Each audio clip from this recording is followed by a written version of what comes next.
Assalamualaikum warahmatullahi wabarakatuh. Nama saya Rahmat Yoga Ardian.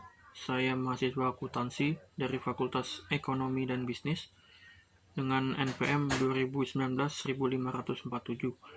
Saya akan menjelaskan materi bab 10 tentang diksi untuk memenuhi UAS Bahasa Indonesia.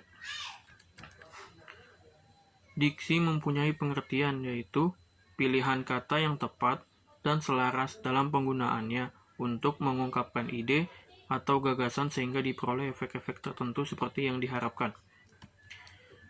Diksi sendiri mempunyai arti yang berbeda di mata para ahli. Menurut Susilo Mansurudin, pengertian diksi adalah pilihan kata. Pemakaian kata yang cermat, tepat, dan benar dapat membantu pemberian nilai pada suatu kata. Penilaian kata yang sesuai dengan kata lain adalah tepat untuk mencegah dari kesalahan penafsiran yang berbeda. Menurut Widya Martaya, pengertian diksi adalah kemampuan seseorang yang bisa membedakan secara tepat suatu nuansa-nuansa makna yang tepat dengan gagasan yang disampaikannya. Dan kemampuan tersebut yang sesuai dengan kehendak dengan situasi yang dimiliki oleh kelompok masyarakat, pendengar, dan pembacanya. Fungsi diksi dibagi menjadi 6. Yang pertama, melambangkan gagasan yang diekspresikan secara verbal. Yang kedua, membentuk gaya ekspresi gagasan yang tepat. Yang ketiga, menciptakan komunikasi yang baik dan benar. Yang keempat, mencegah perbedaan penafsiran. Yang kelima, mencegah kesalahpahaman. Yang keenam, mengefektifkan pencapaian target komunikasi. Diksi mempunyai tujuan. Tujuannya tersebut ada 4. Yang pertama, membuat orang yang membaca atau mendengar karya sastra menjadi lebih paham mengenai apa yang ingin disampaikan oleh pengarang.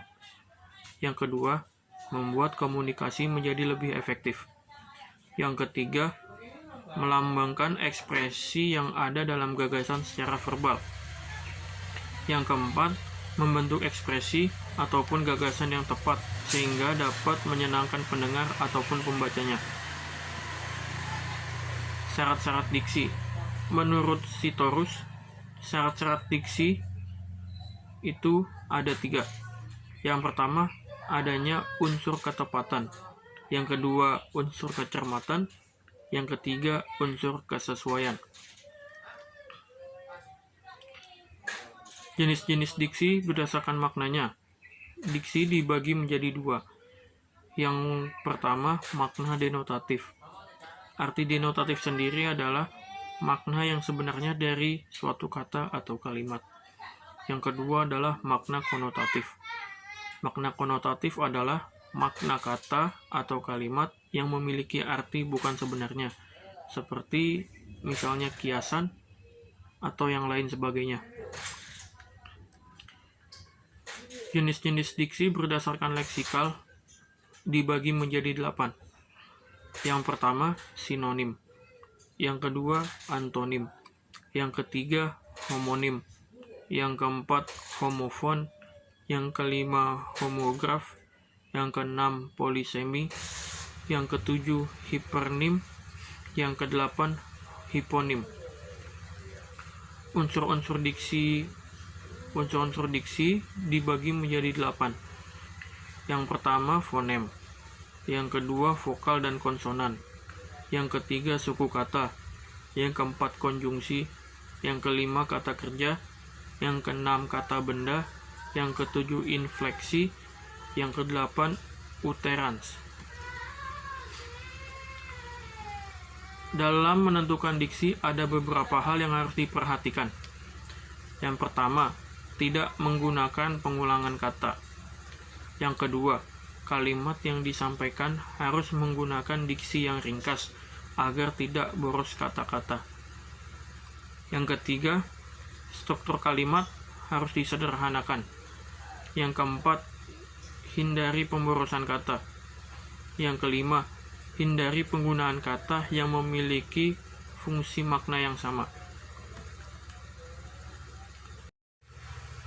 Yang berikutnya ada contoh diksi. Contoh diksi sendiri dibagi menjadi dua, yaitu ada penggunaan diksi yang benar dan penggunaan diksi yang salah. Contoh kalimat dari penggunaan diksi yang benar adalah, saya sudah tinggal di Jakarta sejak masih kecil. Lalu contoh penggunaan diksi yang salah, saya tinggal mengerjakan PR matematika saja. Sekian yang bisa saya sampaikan dari materi kali ini. Kurang lebihnya saya mohon maaf. Wabillahi taufiq wal hidayah. Wassalamualaikum warahmatullahi wabarakatuh.